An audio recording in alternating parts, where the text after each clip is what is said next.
Muy buenas noches, bienvenidas y bienvenidos a su programa Mirada Crítica aquí en Rompimiento Televisión por Internet. Hoy vamos a iniciar el programa ofreciendo una disculpa, un comentario impropio de mi parte en el programa pasado sobre Micronesia. Luis Valencia desde Asheville, Carolina del Norte, nos envió un correo en donde me hace alusión a que en un segmento de la plática que tuvimos hicimos una crítica, según él, totalmente válida a la acción de los Estados Unidos y sus aliados en el seno de la Organización de las Naciones Unidas con respecto al embargo criminal al que se somete a Cuba. Nos referimos al bloqueo desde hace muchísimos años y que nos dice Luis, hice yo un comentario fuera de lugar y que fue precisamente en la forma en que me referí a los estados de Micronesia. Si ustedes recuerdan, la gran mayoría de las naciones votó en una resolución en contra del embargo económico que tiene Estados Unidos respecto de Cuba, y pues solamente hubo 5 países, algunos de ellos votaron en contra, otros se abstuvieron, y entonces pues yo me refería a Micronesia precisamente haciendo alusión a lo micro, a lo pequeño, obviamente pues en alusión a esta situación de la votación. Pido sinceras disculpas, nos dice Luis, que independientemente de la decisión de cómo votaron los países hermanos de Micronesia, debemos de dejar los objetivos, sobre todo porque a su entender podemos caer en la denostación y el uso de términos segregacionistas o racistas, por ejemplo, el haber empleado la palabra micronésico. Y recordemos, Micronesia es una región de la parte de Oceanía, y ahí está conformada por cientos de pequeññas islas, algunas de ellas dependen de Estados Unidos, otras más o menos tienen una parte más o menos independiente en menor o mayor medida, y pues obviamente están en una extensión del Pacífico Este políticamente dividida en 8 territorios, cuenta con una población de 340,000 habitantes, y ahí sí, todas las disculpas del caso. Luis Valencia tiene toda la razón por este comentario desafortunado de mi parte, del que públicamente pido todas las disculpas del caso. Me siento muy apenado y por supuesto no volverá a ocurrir más. Entrando en materia de este programa, pues ya tenemos a una semana de que inicie el nuevo programa gubernamental de 6 años más, ahora con Peña Nieto, y aquí podríamos decir que en estos 12 años que hubo con el panismo, que pasamos del coro con que muchas personas se referían a Vicente Fox, del no nos falles, pues terminamos ahora con el no más sangre de Felipe Calderón, y también pues quizá podríamos decir ahora al de no me compres con Enrique Peña Nieto. Estamos en una época en donde pues pareciera ser que una de las herencias de Felipe Calderón tuvo que ver precisamente con las cuestiones que tienen que ver con el haya sido como haya sido. Y pareciera ser que por lo menos en los nuevos signos que estamos teniendo a una semana de la toma de posesión de Enrique Peña Nieto, pues que todo se va a dilucidar, digamos, todo se va a procesar, a desarrollar, o bien en términos de irnos comprando. Por ejemplo, habría que recordar aquel comercial de una cerveza en donde pues algún personaje sabe que le va a fallar a su pareja de alguna manera y pues se detiene en una tienda y compra pues algún muñequito, ve varios de distintos tamaños y se decide por el grande, obviamente en función de lo que él piensa que va a ser, digamos, pues ahora sí que la ofensa a su pareja, y en ese momento pues ya se ve que con el muñeco de gran tamaño pues va a convencer a la pareja de que lo perdone por lo que llegase a hacer. Pareciera ser que en este gobierno o nos van a intentar comprar con recursos, con dinero, con dádivas, con beneficencia pública, o bien también pudiera estar la otra alternativa de la represión. Tenemos varios signos en este sentido. Ya hoy lunes estamos viendo cómo aquí, por lo menos en la Ciudad de México, pues hay una serie de retenes, de vallas metálicas que van a impedir el paso de la población, inclusive una semana antes de que llegue a tomarse posesión por Enrique Peña Nieto. Y también estamos viendo cómo algunas de las estaciones, por ejemplo del Metrobús, van a estar cerradas a partir de hoy, es decir, 7 días antes de la toma de posesión de Enrique Peña Nieto, lo cual pues hoy en la mañana comentaban por ahí en algún noticiero de la Ciudad de México, que o hay algo que no nos han informado y que se está temiendo, por ejemplo, pues algún atentado o alguna situación de estas, o bien que esto pudiéramos tomarlo como un signo de diferenciación, digamos, de distanciamiento entre la propia población y el gobierno pues, que vamos a tener durante estos próximos 6 años. Y en estos 6 años que ya están afortunadamente terminando, pareciera ser una locura, una especie, pues yo no sé si llamarlo de sociopatía o cómo pudiéramos mencionarlo, pero Felipe Calderón se le ocurren una serie de cosas que aún teniendo una serie de problemas muy grandes como los tenemos, por ejemplo, este mismo sábado apareció pues muerta, digamos, en un enfrentamiento que hubo, por ahí mencionan que fue un cruce de disparos, la señorita Sinaloa 2012, no sabemos hasta ahora que estamos haciendo este programa si realmente ella quedó en el fuego cruzado o formaba parte, digamos, de alguna de las dos fuerzas que estaban en disputa, pero el hecho es que con una serie de problemáticas económicas, de seguridad y de muchas cosas, Felipe Calderón se le ocurre cambiar o por lo menos mandar la iniciativa del cambio de nombre de Estados Unidos Mexicanos a México. En alguna de sus columnas, Julio Hernández López en el periódico La Jornada menciona que con el grito de Dolores, no el de Hidalgo, sino en el contexto de los dolores que ha causado con su guerra contra el narcotráfico, a Felipe Calderón ahora se le ocurre cambiar el nombre al país. Y un poco en tono de sorna, de broma, Julio Hernández hace la hipótesis de que a lo mejor Calderón lo que va a pretender es que en caso de que prospere, digamos, ante algún tribunal internacional las acusaciones de genocidio y de masacres, pues Felipe Calderón podría defenderse alegando que él no gobernó ese país, es decir, el de las siglas Estados Unidos Mexicanos, sin otro llamado México, o mejor dicho, como aquí la producción nos va a mostrar una diapositiva de México, por aquello de México Corporation, es decir, una empresa prácticamente de que pues todo está a la venta. Ya hubo este fin de semana también un juicio popular en donde además de que lo llaman genocida, de que lo llaman vendepatrias, etcétera, mencionan que precisamente Felipe Calderón ha sido uno de los que más ha vendido pues muchas cuestiones de aquí de México. No solo, digamos, la presidencia de la República, no solo muchos bienes de la nación, como por ejemplo pues Pemex, la banca, el espacio aéreo y muchas otras cosas más, que cada vez pues ahora sí que tenemos menos cosas mexicanas y más cosas del exterior. Lo bueno, digamos, de esta situación que vamos a tener en el, digamos, en el traspaso de una administración a otra, entre las cosas que podríamos destacar es que desaparece la Secretaría de Seguridad Pública, que pues Calderón la llevó como un juguete muy propio, que puso ahí el imbatible Genaro García Luna, el supersecretario, que no lo pudo tocar, y lo que aún no sabemos a la hora de estar grabando este programa es que si la Secretaría de Seguridad Pública, incluido el propio Genaro García Luna, van a ser absorbidos por los estudios Churubusco, o a lo mejor van a pasar al Instituto Mexicano del Cine, o no sabemos qué organismo recopilará toda la infraestructura de las filmaciones, perdón, toda la infraestructura de la seguridad que acopió la Secretaría de Seguridad Pública, que ya sabemos que los presupuestos que estuvieron manejando dentro de esta Secretaría fueron muy elevados. Al menos estaremos un poco aliviados en temas de defensa de los derechos humanos. Quizá, por ejemplo, por lo menos todo lo que tiene que ver con los secuestros, con la tortura y con los asesinatos que se produjeron desde la propia Secretaría de Seguridad Pública, pues ya no vamos a tener esa parte y quizá también vamos a tener una relación con Francia un poco menos tensa a raíz de todo este caso de Florence Cassés. La incógnita que sigue, por no decir la mala en esta serie de noticias que a veces nos dan cuando nos dicen una buena y una mala, es que precisamente la Secretaría de Gobernación ejercerá funciones policíacas al recibir lo que ha sido la Secretaría de Seguridad Pública y también va a recibir funciones políticas. Su posible titular, el exgobernador de Hidalgo, Miguel Ángel Osorio Chang, es parte de una de las corrientes más turbias dentro del peñanetismo.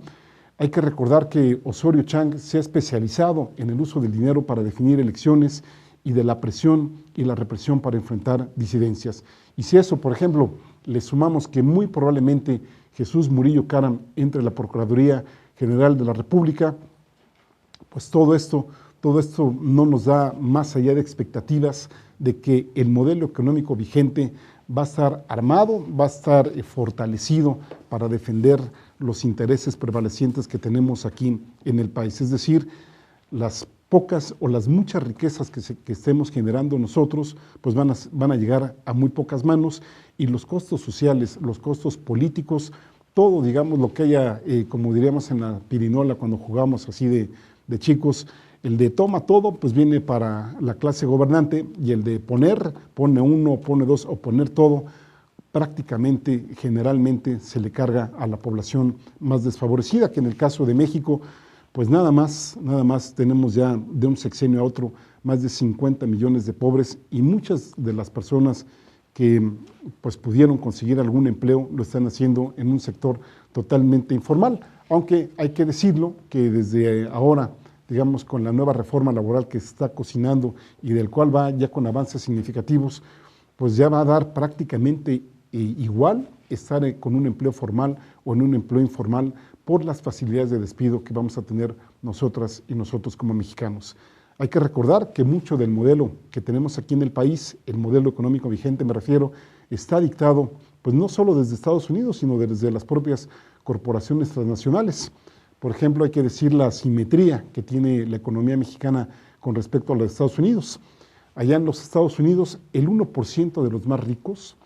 por ejemplo, concentra el 93% de las ganancias producidas en el país. Por ejemplo, aquí me refiero al caso concreto de que del rescate gubernamental de Wall Street, pues el 1% de los ricos se quedó con el 93% de los recursos en una crisis que ellos mismos provocaron y que son también los beneficiarios directos de los subsidios gubernamentales para financiar las causas justas, por ejemplo, de Obama, el sistema de salud y el cambio, al combate al cambio climático. Y pues ahí hay que decirlo, ¿no? Estas empresas a veces hasta roban las banderas de izquierda en aras de que supuestamente son empresas socialmente responsables y nos llevan con un marketing, como le dirían en términos anglosajones, es decir, con un mercadeo para que nosotros sigamos cayendo ahí como los borreguitos que seguimos yendo hacia un corral. Vamos a hacer una pausa y continuamos aquí en su programa Mirada Crítica.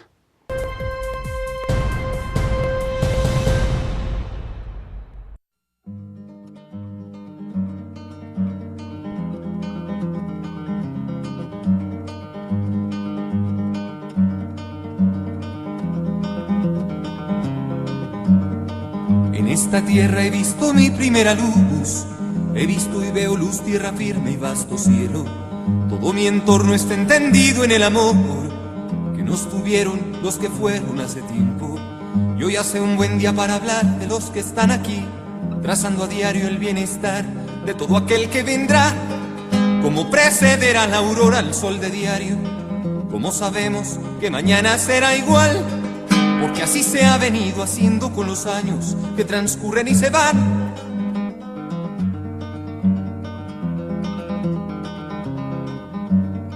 En esta tierra en donde puedo caminar, bajo la dirección que le ponga a mis pasos, siempre habrá tiempo para venirle a cantar, por ser lo más que sé ofrecer como regalo. Me dio un lugar donde al volver con gusto sé decir: es mi país, esta es mi tierra y casa, y esta es su canción. Una canción como todas las que se han hecho, tan solo que con esta quiero hacer mención de todo el bien que me hizo nacer de este pueblo y que me parte el corazón. Que hablar de México siempre me inflama el pecho. Y si miramos hacia atrás, donde fuimos a empezar, y encontramos los antiguos que formaron un lugar, pero un buen día se marcharon y aprendimos a decir: grandes fueron los viajeros que cruzaron por aquí.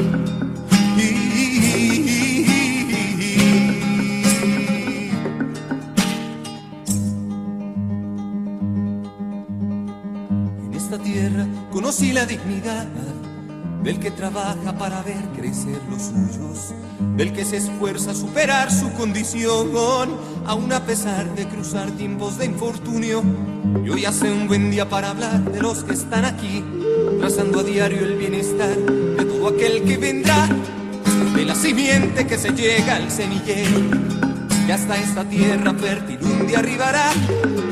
Y no hace falta repetir como los quiero, si lo he dicho tanto ya. Y hablar de amor es bueno cuando se es sincero.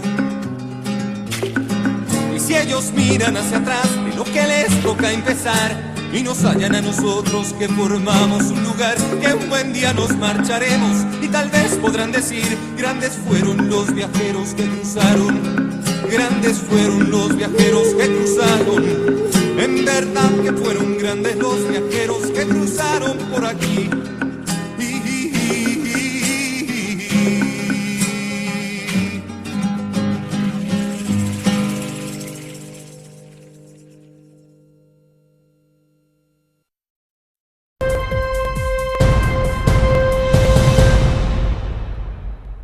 Bien,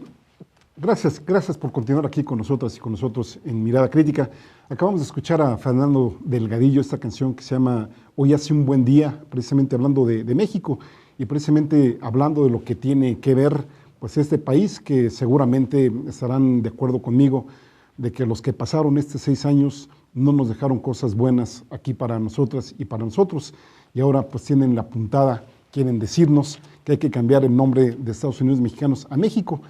cuando en realidad pues todos lo usamos en términos coloquiales, ¿no? ¿Quién se refiere entre nosotras y nosotros cuando decimos pues yo vivo en Estados Unidos mexicanos? Siempre hablamos de que vivimos en México, internacionalmente así se nos reconoce. Entonces lo que podríamos concluir es que esto es una puntada más de Calderón, precisamente para distraer la atención, que sí es cierto, la ha distraído, pero me parece que como efecto boomerang le ha salido el tiro por la culata. Vamos a ver los cartones que seleccionamos para esta semana. Algunos hacen alusión precisamente al cambio de México. Aquí tienen esta caricatura, si la acercan un poquito más allá en la producción, ahí vemos descabezados, descuartizados y un sinfín pues, de cruces,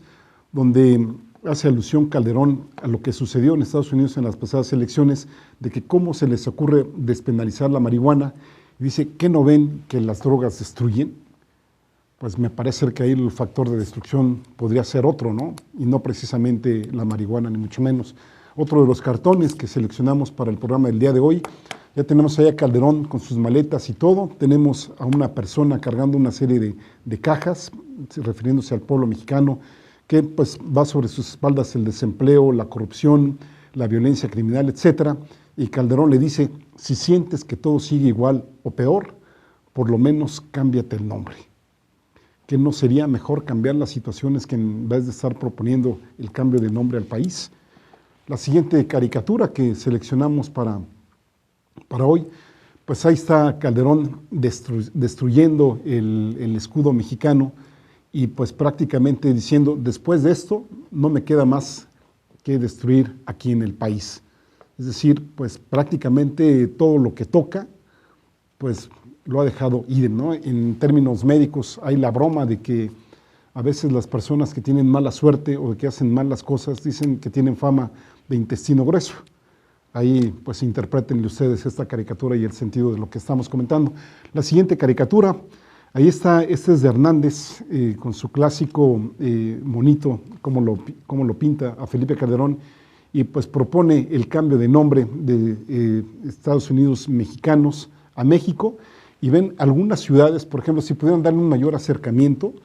en donde pues ya no se va a llamar Tamaulipas, ¿no? Sino ya se va a llamar ahí Narcaulipas o Muertelipas,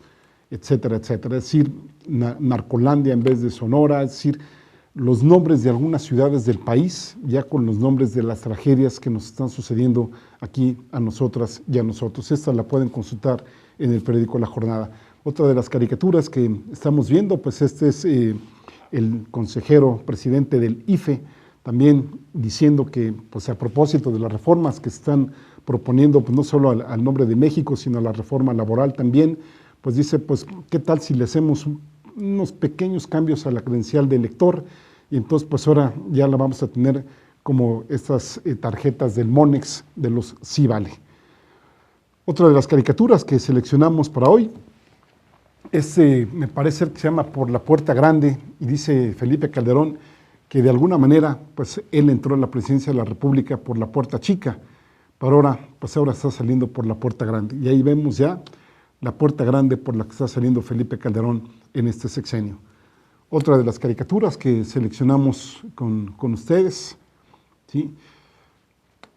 A ver, aquí hago otra corrección, la segunda corrección del día de hoy. Esta no es una caricatura,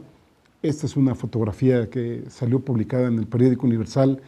a propósito de que Calderón fue a hacer una inauguración allá en el estado de Campeche y que pues se montó en su bicicleta Me parece lacónico, me parece irónico las faltas de respeto que tiene Calderón hacia la población mexicana, primero como tal, porque me cuesta trabajo creer que en una nación en donde tenemos más de 65,000 muertos, en el mejor de los casos, donde tenemos más de 20,000 desaparecidos, una serie de desplazados, hay quien nos ubica ya en el millón de desplazados aquí en México, este señor que ha tenido 6 años la presidencia de la República, pues nos presuma, se haga, digamos, partícipe en una serie de carreras, de competencias, donde no suelta el micrófono, y pues ahí, a cada rato que puede, pues nos muestra que él es el presidente de la República, muestra el poder, y peor aún, en unas declaraciones que tuvo este fin de semana, me parece ser que se refirió de una manera muy lastimosa, de una manera pues insensible, de lo que no correspondería, digamos, a una persona que se precie de tener el máximo cargo en un país, haciendo alusión a que él pues ya dejaba la presidencia de la República y que se le iba a acabar prácticamente a las 12 de la noche el carruaje, y que ese carruaje se iba a convertir en calabaza, y que qué se esperaba de sus colaboradores y de que estos se iban a convertir. Obviamente sabemos que en el cuento, pues los caballos se convierten en ratones. Y así se refiere Felipe Calderón a sus colaboradores que bien o mal estuvieron con él estos 6 años. Me parece ser que es una persona que no merece aprobación alguna por parte de nosotras y de nosotros, porque no se vale, insistimos, no estamos de acuerdo con él en nada, prácticamente nada, pero tampoco estamos de acuerdo que a gente que sube de alguna forma, pues se refiera a ellos y a ellas de esa manera, prácticamente diciéndoles ratones y jactándose de ellas y de ellos. Antes de irnos a la pausa, estábamos comentando de estas cuestiones de Estados Unidos y digamos, hacía la conexión entre México y Estados Unidos precisamente del sistema económico y político que tenemos aquí en el país. Mencionaba yo que algunas de las empresas que se venden, digamos, pues como socialmente responsables, muchas de ellas no lo son como tal, y lo único que sí son receptoras, por ejemplo, de todos los beneficios pues, económicos. Por ejemplo, hacía alusión en el segmento pasado de que algunas de las empresas que se beneficiaron, por ejemplo, pues con los rescates que hizo Obama, o por ejemplo, con los dineros invertidos en el cambio climático y en el sistema de salud, son beneficiarias precisamente. Un caso concreto lo constituye el caso de las energías renovables, en donde corporaciones que han recibido muchos apoyos, digamos, por parte del gobierno de Estados Unidos, pues son los que están ahí, dizque haciendo algo, se quedan con las ganancias y, por ejemplo, el planeta sigue inundándose de CO2. En México, los grupos oligárquicos combaten la competencia, no defienden el libre mercado, sino lo que defienden son sus intereses precisamente en ese mercado, en donde a la gran mayoría de la población nos cierran las puertas del ascenso económico y social. Es decir, lo que no quieren son competidores económicos y quieren, eso sí, que prevalezca el modelo tal cual. ¿Por qué tendríamos que esperar a que la población mexicana que se ve desgraciadamente en condiciones, por ejemplo, de discapacidad física o de algún tipo de discapacidad, tenga que depender, digamos, de los ánimos de Televisa, por ejemplo, con el Teletón, o bien de los arreglos que tiene precisamente Televisa con algunos gobiernos de los estados aquí en México, en donde insistimos, estos gobiernos le ceden muchísimo dinero a Televisa, aparte de lo que, pues de buena fe, mucha población en México le dona a Televisa precisamente como si le faltara para hacer este tipo de centros de atención. Televisa y otras empresas que tenemos aquí en el país tampoco están dispuestos a compartir el poder con quien no garantice la reproducción de sus privilegios. En lo político, han impedido a las fuerzas progresistas llegar al gobierno y tal como diría Peterson en una de sus columnas que acaba de escribir en el periódico en el Universal, los empresarios, los poderes fácticos, ahí nosotros también deberíamos de poner atención. Mucho nos ocupamos, y ahí es una autocrítica que también hacemos, de los políticos y de las políticas, me refiero a las mujeres que ejercen esta profesión, pero cuántas y cuántos de nosotros pues vemos por dónde está financiando dinero, pues Azcárraga, el mismo Slim y otra serie de empresarios que ya sabemos que no dan pie sin guarache y que muchos de estos financiamientos lo dejan precisamente para obtener que el status quo permanezca. Como también ese status quo que tenemos aquí en el país, a uno de los que más le convienen es precisamente Estados Unidos. Y aquí me quiero referir a la reciente actualización de alerta que acaba de realizar el Departamento de Estados Unidos, en donde alerta a sus ciudadanos sobre los peligros en prácticamente 20 estados de la República Mexicana. Y esa dependencia que depende de Hillary Clinton, por ejemplo, pues ahora llama a sus conciudadanos a no visitar estos estados aquí en el país por considerarlos peligrosos, bajo la argumentación de una serie de consideraciones que les vamos a comentar después de esta pausa que vamos a realizar.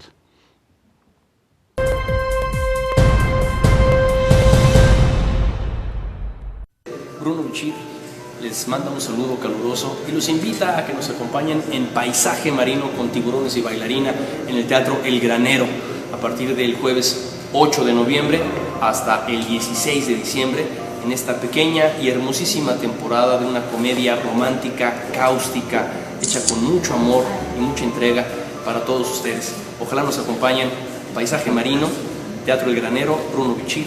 Gracias.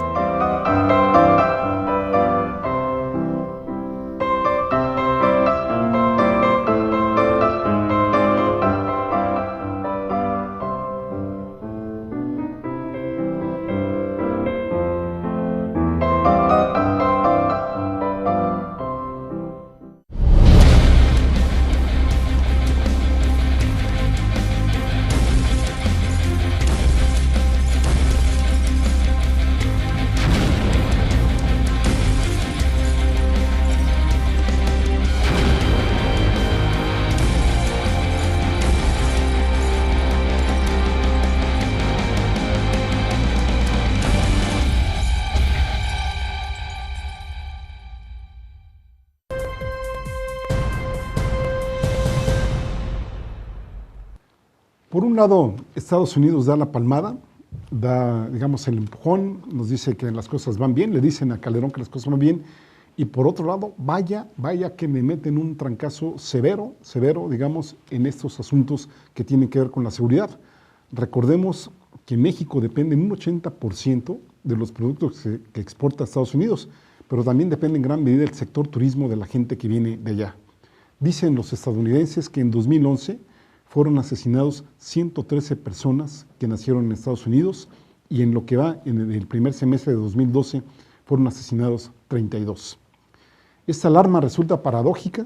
que contradiga las felicitaciones al heroico Calderón, tal como lo dijo la misma Hillary Clinton y el propio presidente Obama, y ahora le metan un traspié y digan que prácticamente desde Baja California, es decir, desde el norte del país hasta Chiapas, digamos, la gente no vaya o no venga aquí a nuestro país, es decir, más de medio país. Textualmente nos dicen que ciudadanos de Estados Unidos han sido víctimas de la actividad de las organizaciones criminales transnacionales, incluyendo el homicidio, el secuestro, el robo de vehículos, entre otras cosas. ¿Qué podríamos decir aquí? ¿Será que esta alerta, digamos, tiene que ver precisamente con la visita que pues, el día de mañana va a realizar Enrique Peña Nieto allá con el presidente Obama, que por cierto hubo una buena discusión de si eran los 15 minutos, a lo mejor tratando de copiar el modelo fuchsiano de que todo lo arreglaba en 15 minutos, que ya tuvo que salir, digamos, el vocero de Peña Nieto diciendo que no fueron 15 minutos, que no van a ser 15 minutos, sino que va a ser más o menos hora y media en lo que se dilaten, digamos, en esta entrevista. Aquí lo que quiero resaltar nuevamente, y habrá que hacerlo las veces que sea necesario, que México no tiene un verdadero problema de consumo de drogas. Las propias cifras oficiales, es decir, pensamos que a lo mejor están maquilladas, solo el 1.5% de nosotras y de nosotros del segmento de población entre 12 y 65 años de edad ha utilizado alguna droga ilícita en el último año, esto de acuerdo a la encuesta nacional de adicciones. Fíjense nada más ustedes, 1.5%, es decir, a menos de 2 de cada 100 personas ha hecho uso.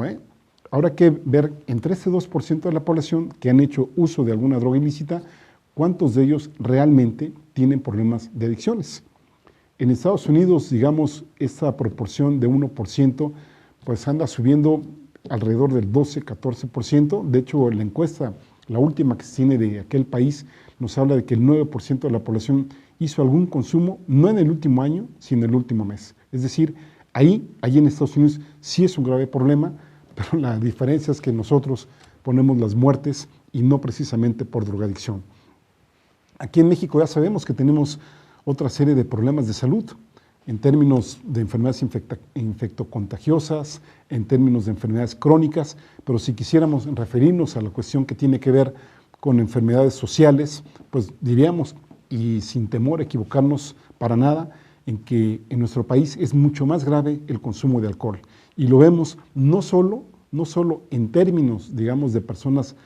alcohólicas, adictas al alcohol, sino también en todo lo que ello genera, desde accidentes, violencia familiar, violencia social, todo lo que ustedes quieran y manden. Pero sin embargo, el presupuesto para combatir los estupefacientes, me refiero por ejemplo, en este caso al Ejército y la Marina de México, aumentó en 142% entre 2007 y 2012. Y qué decir, la ya comentada Secretaría de Seguridad Pública, que incrementó de 13,000 millones de pesos a 40,000 millones de pesos entre 2007 y 2012. Es decir, un incremento realmente notable en términos de presupuesto, que obviamente este presupuesto bien pudiéramos destinarlo a educación, a seguridad social, a salud, a muchas cosas. Vaya,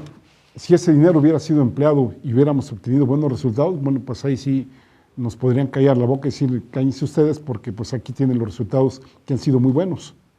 Pero realmente hemos tenido algún resultado favorable ante este gasto enorme de recursos, yo diría ante este desperdicio de recursos aquí en el país, para nada. Ha sido decepcionante. El consumo de drogas ha aumentado en vez de disminuir, el número de homicidios dolosos se ha triplicado entre 2007 y 2011, y ahora viene, insistimos, el insulto, la bofetada de esta nueva certificación que pensábamos que ya había sido olvidada, pero que ya ahora viene, digamos, renovada de manera más sutil, y la advertencia oficial de que precisamente ciudadanos y ciudadanas de Estados Unidos no viajen a nuestro país por la violencia. Esa es la situación bilateral que nosotros tenemos con Estados Unidos, y vamos a ver qué saca Enrique Peña Nieto antes de ir pues a su cita con Obama, que por cierto ahí había las versiones de que si la tendría que haber hecho antes o después, y aquí el inconveniente que tiene Peña Nieto, digamos, de cara a la opinión pública, es el no haber dado a conocer su gabinete presidencial, porque hay algunas malas lenguas que por ahí dicen que no lo va a dar a conocer hasta que le dé la venia, pues, Obama. Quién sabe, ¿no? Obviamente son hipótesis que nosotros no sabemos, pero lo cierto es que van a tener una cita y lo cierto es que ya en una semana pues ya tenemos ahí a un nuevo presidente de la República, que vamos a ver qué cambios se hacen aquí en México, vamos a ver si hay cambios o no en esa relación bilateral, como también dentro de nuestro territorio se requieren una serie de cambios. Por ejemplo, uno de los aspectos que me parece más importante, además de la seguridad que le hemos abordado en varios programas, es el renglón que tiene que ver con Petróleos Mexicanos. Durante los 6 años de reinado, de vicerreinado, de virreinato de Felipe Calderón, se captaron ingresos en nuestro país por 5,753,000 millones de pesos. 5 billones, es decir, estamos hablando de millones de pesos, a eso súmenle otros 753,000 millones de pesos, que nos dejaron a México, pues pareciera ser que muertos, robo, corrupción y 50 millones de pobres. Inclusive uno de los más radicales de derecha, que es Sergio Sarmiento, en su columna del periódico Reforma,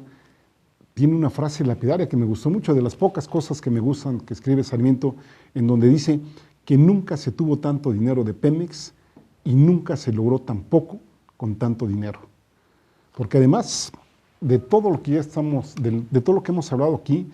además un aspecto que no hemos tocado son las deudas internas y externas que tenemos aquí en el país, las cuales suman ya 6 billones de pesos. Aquel candidato de las manos limpias, aquel candidato del empleo y aquel candidato que mencionaba que no había que dejar llegar a la competencia, es decir, López Obrador, porque iba a endeudar al país, porque lo iba pues a dejar en un caos que obviamente no sabemos si hubiera sido o no hubiera sido, únicamente podemos analizar lo que hemos visto, lo que estamos padeciendo, ya no digan ustedes presenciando, sino padeciendo, pero eso es justamente lo que hemos vivido con Felipe Calderón. Y aquí además de esta gran deuda que insistimos está en 6 billones de pesos, hay que decir que Pemex sigue desmantelándosele pues a diestra y siniestra, desde lo que dirían en términos políticos, desde el fuego amigo hasta lo que le hacen desde fuera. Pemex, por ejemplo, en los últimos 12 meses perdió 3.900 millones de pesos por el robo a ductos, digamos, en lo que va de este año. Es el equivalente, para que se den ustedes una idea, haber regalado 3 millones de barriles de petróleo. Fíjense ustedes, se detectaron, por ejemplo, en estos últimos 12 meses, 1.091 tomas clandestinas en la red de la subsidiaria de refinación de Pemex. Imagínense ustedes, casi 1.100 tomas clandestinas. Hubo además 58 tomas clandestinas en gas y petroquímica básica y 35 tomas clandestinas en la figura de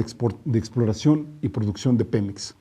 Los estados, digamos, más afectados han sido Veracruz con 149, Sinaloa con 110, Tamaulipas con 109, Nuevo León con 89, Sonora con 86, Jalisco 78 y Puebla con 75, entre otras.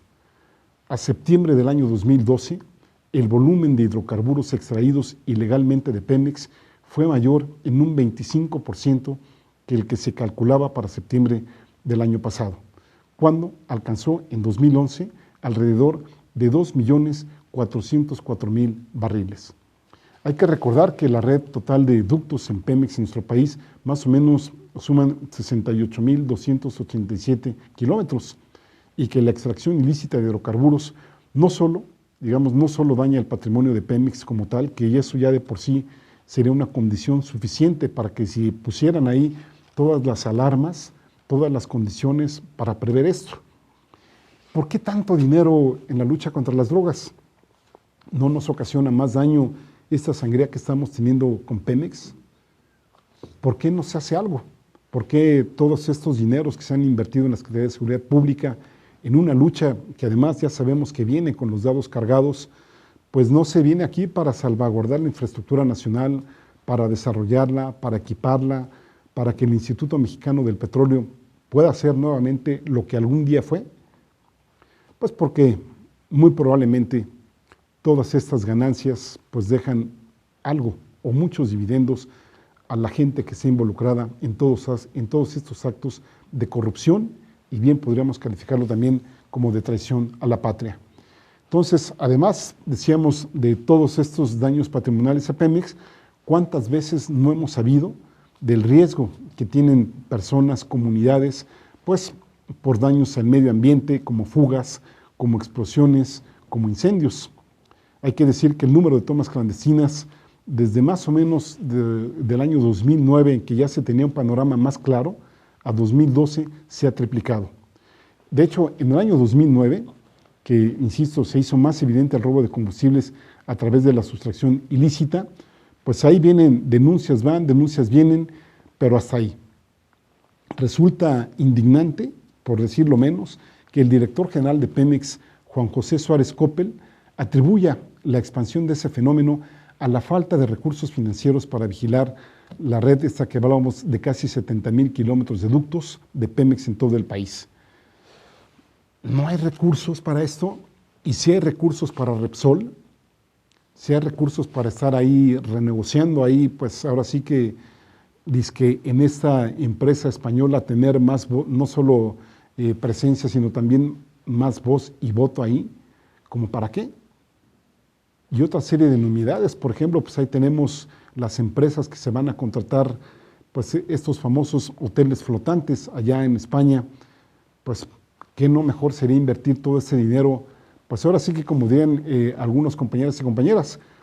pues antes de producir la leche hay que tener la vaca, ¿no? Y me parece que la vaca hay que tenerla en buenas condiciones para que nos dé una leche de calidad. Aquí en México no.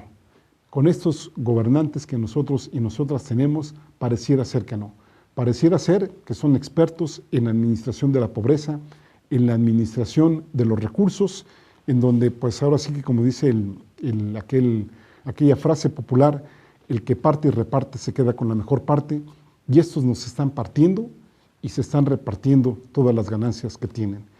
Y lo grave de esta situación es que no se ve, por lo menos insistimos, hasta lo que hemos entrevisto, digamos, lo que ellos han dejado de ver, lo que ellos han asomado, es que esta situación no va a cambiar.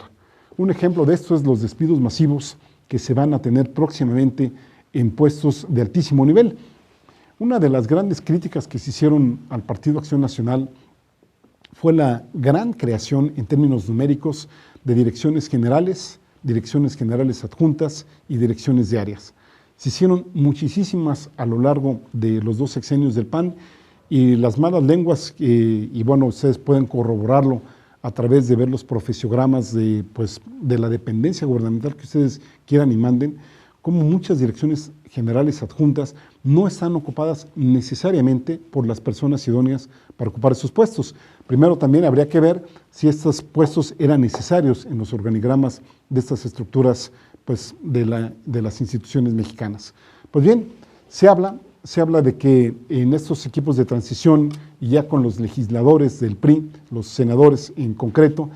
intentan despedir a casi 4,000 funcionarios federales. Estamos hablando, por ejemplo, que en el caso de las direcciones generales va a haber 1,914 despidos, y de las direcciones generales adjuntas 2,495. ¿Cuál es el motivo? No para mejorar la calidad de la administración pública, sino simplemente porque va a haber un cambio de sillas. Es decir, así como los panistas pagaron favores, retribuyeron amigos, a familiares, cumplieron compromisos, etcétera, pues ahora el PRI parece ser que va a empezar a presionar para que se desocupen estos cargos, pero para que también entren amigos, familiares y cumplan los compromisos que establecieron y que permitieron que Enrique Peña Nieto llegase a la presidencia de la República. Solo se supone que 472 funcionarios que aprobaron el examen del Servicio Profesional de Carrera no van a ser afectados. Además, se habla de que hay más de 60,000 directores de área, subdirectores y jefes de departamento que ya están poniendo sus barbas a remojar por estos cambios, no de estructura, sino simplemente de personas que vamos a tener aquí en el país. Vamos a hacer un corte y continuamos aquí en su programa Mirada Crítica.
Gracias por seguir aquí con nosotras y con nosotros aquí en Mirada Crítica. En este último segmento, sí, ya nada más termino lo que venía comentando y quiero pasar a un tema muy importante en nuestra opinión. Para que vean los niveles de confianza que tuvieron los empresarios, que además son los que han marcado el rumbo del país, en el sexenio de Calderón se transfirieron por parte de ciudadanos y empresas mexicanas 111.038 millones de dólares al exterior. Imagínense ustedes, 111.000 millones de dólares al exterior vía depósitos a cuentas bancarias o para invertir en empresas, para operarlas, etcétera. Lo cual representa, fíjense ustedes, 70% más de lo captado por nueva inversión a través de inversión extranjera directa, que apenas fue de 65.432 millones de dólares. 111.000 que se van contra 65.000 que llegaron. Esta salida de capitales, según el Banco de México, no lo estamos diciendo nosotros, es una cifra oficial, es la mayor en décadas recientes. No hay precedentes para ello. Los recursos remitidos por parte de mexicanas y mexicanos son 68% superiores al saldo de la deuda externa neta, la cual se situó en septiembre pasado en 65.880 millones de dólares. Es decir, prácticamente se enviaron fuera del país lo doble de lo que México debe, de lo que tiene como deuda externa. Y de hecho también supera la fuga de los años 80, no sé si ustedes recuerdan, a ver, los que nacimos por aquellos años de los 80 del siglo pasado, en donde pues México estuvo, entre la década de los 80 y los 90, México decretó una moratoria en el pago de la deuda externa pública ante la insolvencia que vivía el país. Los recursos que se enviaron por mexicanos a bancos en el extranjero en aquel entonces fueron casi de 14.000 millones de dólares. Es decir, una caricatura, 12% de los transferidos en el actual gobierno. Ese es otro de los saldos del que poco hablamos, nos gusta poco hablar en términos económicos, pero son muy necesarios. A lo largo de los 12 años del Partido Acción Nacional, podríamos decir que las transferencias realizadas por mexicanos al exterior, ya sea para nutrir cuentas bancarias o para realizar inversiones productivas, sumaron en total casi 140.000 millones de dólares, cantidad que supera en 10% al saldo actual de la deuda externa del sector público federal. Y aquí nos estamos ya refiriendo pues, a toda, ¿no? Es decir, no solo la que se tiene, digamos, por parte del gobierno federal como tal, sino también a las entidades paraestatales, que también en septiembre pasado alcanzó los 121.000 millones de dólares, insistimos, de acuerdo con la Secretaría de Hacienda. Ese es México, esa es la impunidad que nosotros tenemos aquí en el país. Hay un caso que nos llamó la atención, que salió publicado en la columna esta de Dinero de Enrique Galván, donde menciona que un banquero allá en Londres, Inglaterra, de nombre Kukeuku Adoboli, espero haberlo pronunciado bien, fue sentenciado a 7 años para pasar en prisión. ¿Cuál fue el delito que hizo él? Él trabajaba para el banco UBS y fue hallado culpable de cometer un fraude por 2.300 millones de dólares. El error de esta persona probablemente fue haber nacido en Inglaterra o haber estado trabajando en Inglaterra. ¿Qué tal si hubiera nacido aquí en nuestro país? A lo mejor ya lo tendríamos en alguna dependencia de gobierno federal, o a lo mejor lo tendríamos en el gobierno estatal de Veracruz, en el de Chiapas, en el de Guerrero, o a lo mejor en alguna empresa privada, tipo de las que se beneficiaron en el FOBAPROA, de la cual, por cierto, haríamos bien en preguntarnos cuántos de las y los responsables del FOBAPROA pisaron la cárcel, una deuda que nosotros seguimos pagando. Pues ahora sí que gran parte del presupuesto federal se va para allá. Ninguno. Una impunidad absoluta, básicamente risas, abrazos, buena vida para los responsables del FOBAPROA y nosotros a pagar. Ahora sí, como diría Ernesto Zedillo, con el poco cash que tenemos, con el poco efectivo que tenemos, a seguir pagándoles pues deudas y la buena vida a estas personas que tienen el privilegio de estar en un país en donde tienen la impunidad garantizada en prácticamente todos los niveles. Y hablando de impunidades, el otro tema que quiero comentar con ustedes en este último bloque es que el día de ayer precisamente empezaron los 16 días de activismo que se tienen anualmente ante la violencia hacia la mujer, la lucha contra la violencia hacia la mujer. Se acaba de presentar por parte de la CEDAW, que digamos es el acrónimo del Comité para la Eliminación de la Discriminación contra la Mujer, por sus siglas en inglés, pues este informe denominado México ante la CEDAW.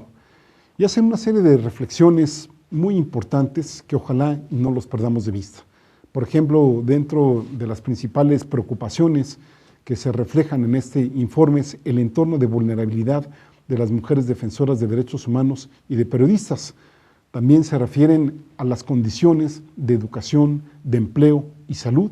que tienen pues, las mujeres en México, pero principalmente las relativas a las mujeres indígenas. Destacan el nivel de pobreza y el nivel de analfabetismo. Literalmente hacen un párrafo en donde el comité expone su preocupación por el alto nivel de pobreza, analfabetismo y las múltiples formas de discriminación contra la mujer indígena de las zonas rurales, en particular en Chiapas, en Guerrero y en Oaxaca. Ser una mujer indígena en estos 3 estados de la República equivale a por lo menos 3 formas de discriminación. Uno de género, otro la discriminación social, es decir, por la pobreza, y la otra la discriminación étnica. Es decir, sabemos que en México desgraciadamente seguimos teniendo racismo y en donde los que se consideran no indígenas discriminan a los que sí consideran indígenas. Entonces, esto me parece ser un acierto de este informe que nos llama la atención de que desafortunadamente esta situación se sigue presentando aquí en México. Y de hecho le vuelven a dar otro lleguecito a la política de seguridad pública adoptada por el gobierno de Calderón para luchar contra la delincuencia organizada, porque dicen, y aquí lo cito textualmente, ha afectado negativamente a las mujeres indígenas de las zonas rurales, ya que ahora sufren más violencia, incluido el feminicidio, a manos de las fuerzas de seguridad. Qué grave que estas supuestas fuerzas de seguridad, en vez de hacer justamente su función de brindar seguridad, sean un factor de que las mujeres indígenas ahora tengan mayores niveles de violencia, incluido el feminicidio y podríamos también decir abusos y violaciones sexuales. El Comité en contra de la discriminación de la mujer recomienda garantizar que todos los programas y políticas públicas que tengamos aquí en el país tengan perspectiva de género y también tengan un enfoque intercultural y que el Estado asegure, mediante los mecanismos que sean necesarios, la aplicación efectiva de las leyes conducentes que prevengan la violencia contra las mujeres indígenas y se les garantice a las víctimas un acceso efectivo y rápido a la justicia, incluyendo mecanismos de reparación del daño. Este es un aspecto importante, porque normalmente las cuestiones que tienen que ver con la reparación del daño o no se dan o simplemente se llevan a un terreno económico. Y eso para nada es suficiente, porque vaya, ¿o será que uno es como una alcancía a donde nada más se le puede depositar dinero? Pero peor aún digamos, estableciendo que fuera así, sabemos, hemos visto, hemos presenciado, por lo menos en el caso de Chiapas, que mujeres, por ejemplo, que han sido asesinadas, que han sido muertas, que han sido inclusive, por ejemplo, pues, que han tenido cese de sus vidas por negligencia médica, el Estado mexicano pues les ha dado a sus deudos 100,000 pesos. ¿Será que con 100,000 pesos se restituye una vida femenina, una vida de la mujer? Nos parece ser que no, sobre todo peor aún si consideramos que muchas mujeres pues son madres de familia, son trabajadoras y que sobre ellas pues descansa ahí la educación de los hijos y por supuesto como personas, y aquí cito una canción de Joan Manuel Serrat, no deberíamos de confundir en modo alguno lo que es valor y el precio. El valor de la vida de las personas no tiene precio y aquí el Estado justamente debería de prevenir que ninguna persona, en este caso las mujeres, pues mueran de causa alguna. El informe en otros aspectos también critica al Estado mexicano por la reducción de cursos sobre salud y derechos sexuales y reproductivos hacia las mujeres. También critica que no existan mecanismos claramente definidos en la prevención, enjuiciamiento y eliminación del abuso sexual y el hostigamiento y otras formas de violencia en las escuelas aquí en México. Por ejemplo, en salud destaca el incremento de embarazos no deseados en adolescentes y el acceso limitado de jóvenes a información y métodos anticonceptivos. Hay que recordar que en nuestro país la tasa actual de mortalidad materna, es decir, de muertes de mujeres que son ocasionadas directa o indirectamente por el embarazo, por el parto o el puerperio, es decir, los 40 días que siguen al nacimiento de una niña o de un niño, pues anda más o menos entre 55, 50 muertes de mujeres por cada 100,000 niños vivos registrados. Lejos, muy lejos de la meta establecida de 22 muertes en este mismo indicador, es decir, por 100,000 vivos que se calculan, establecida por los objetivos del milenio para el año 2015. Es interesante este indicador de muerte materna que nos habla de que digamos que lo normal, digamos, o lo deseable es que no mueran más allá de 22 mujeres, digamos, por cada 100,000 niños vivos que nacen. Pero ese indicador tiene la trampa, digamos, si ya de por sí es más o menos elevado, aquí tendríamos que procurar que no muera alguna. Cuando una mujer muere y el niño también muere, es decir, nace muerto, ¿sí?, el indicador no cuenta. Es decir, como nada más se toma como referencia a los niños nacidos vivos, cuando mueren tanto la madre como el niño, esa mujer prácticamente en términos de las estadísticas oficiales no cuenta. Así que podríamos decir que estas cifras pudieran ser un poco menores, me refiero en términos de mujeres muertas, a las que están ocurriendo aquí en el país. Y eso todavía en México no lo estamos teniendo. Peor aún, dadas las legislaciones que tienen algunos estados de la República y dadas las presiones que se tienen por parte de la Iglesia aquí en México, pues no hay una cierta claridad de políticas públicas que tengan digamos, un alcance nacional, y aquí me estoy refiriendo a lo que tiene que ver con el aborto. Aquí el comité recomienda que en todos los estados las mujeres que tengan motivos legales que justifiquen la interrupción del embarazo tengan acceso a servicios médicos seguros y en el caso de las que han sido violadas tengan acceso a anticonceptivos de emergencia, al aborto y al tratamiento para la prevención de infecciones de transmisión sexual, incluyendo al VIH-Sida. En cuestiones laborales, el comité recomienda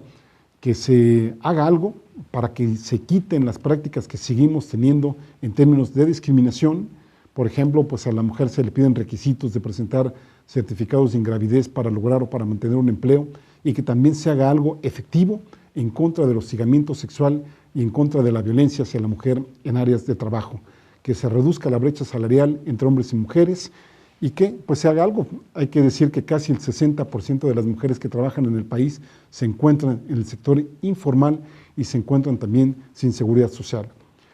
No debemos cerrar los ojos, no debemos mantenernos insensibles a lo que desafortunadamente aún en 2012 seguimos padeciendo aquí en el país. La violencia de género, la violencia hacia la mujer, sobre todo si consideramos que aún aquellas que están en mejores condiciones socioeconómicas en términos laborales siguen teniendo hostigamientos, siguen teniendo abusos de diferentes tipos. ¿Qué esperar? ¿Qué decir de las mujeres indígenas, de las mujeres campesinas y de las mujeres, por ejemplo, que pues aún están o bien en la etapa de la niñez o bien ya en la etapa de la ancianidad, que también reciben fuerte carga de hostigamiento y de abusos por parte de otros grupos de población? Ese es un área que tenemos pendiente. Ojalá y ustedes puedan participar en estos 16 días de activismo en contra de la violencia hacia la mujer, para que cada vez tengamos un México más equitativo, no solamente en términos socioeconómicos, sino también en términos de género, lo cual resulta para nosotros muy importante. Que les vaya muy bien, nos escuchamos la próxima semana.